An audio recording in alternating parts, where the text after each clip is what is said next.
Góðan daginn, Alexandra. Ég ætla aðeins að láta þið vita að ég er búinn að setja upprunalega afganginn ykkar þannig að þið getið prófað okkar hótel í raunveruleikanum. Það er að segja, þið tekið allt út það sem voru að fikta í og núna er hótelið okkar tengt eins og það á að vera automatically og þú getur hreinlega séð hvernig þetta virkar í live ef við myndum adda fleiri hótelum þarna inn. En það er bara fínt að byrja bara á okkar hóteli, þá sér þetta nákvæmlega. Hér er hreinlega okkar hótel tengt.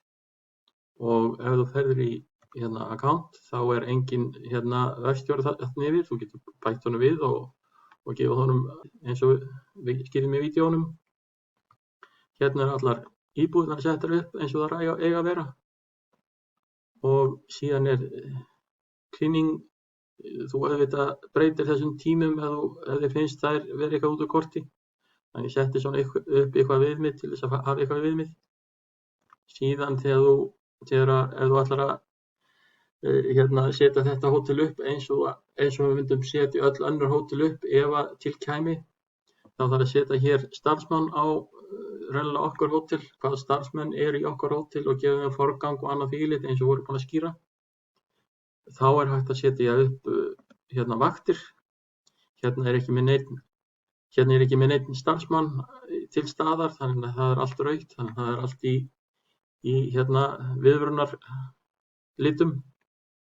En ef þú setur inn starfsmann þá koma þeir hér og þá getur þú bara að raða honum inn á vaktir eða þeim og séu raunlega hvernig liðinni breytast og annað þvílíkt. Þá erum við komnir í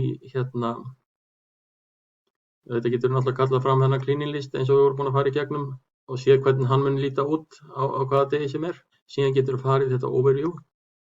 Og hér sérðu raunlega til dæmis verkefni dagsins, hér sérðu þær íbúðir sem eru óþrifnar í dag og leið og þitt fólk er búið að þrífa þær og sendir myndir með QR-kóðunum sem er inn í hverju íbúð, þá breytist þetta í grænt og kemur sem signal til ykkar og okkar og þeirra sem er í móttökunni hjá Godó til að sjá að íbúðin er tilbúin. Og leið og þessi listi raunlega, hann raunlega minnkar alltaf eftir sem að íbúðirnar verða fleiri hreinar. Það er til dæmis eins og í gær, þá voru þessar íbúðar þrifnar og ertu með alla hluti. Hérna getur þú flett morgundaginu, hvernig hann mun líta út og svo koll á kolli. Þetta yfirlit er raunlega nýja yfirliti sem við ætlum að þrifa yfirliti sem við myndum láta taka yfir. Núna erum við með þetta veruleika er með aðgang að þessu yfirliti, þú getur séð það hvað það er einhvern veginn miklu flóknar allt. Það er meiri upplýsingar hér, óþarfa upplýsingar sem þið í grunninn þurfi ekki, þú getur séð alveg munin á þessu. Hér er hún að sjá svona allt dæmið, en hérna erum við með raunlega bara verkefni ykkar. Þannig að við erum að reyna bara að þrengja myndina. Þetta getum við séð hér alla, hérna er öll myndin á öllum íbúðunum.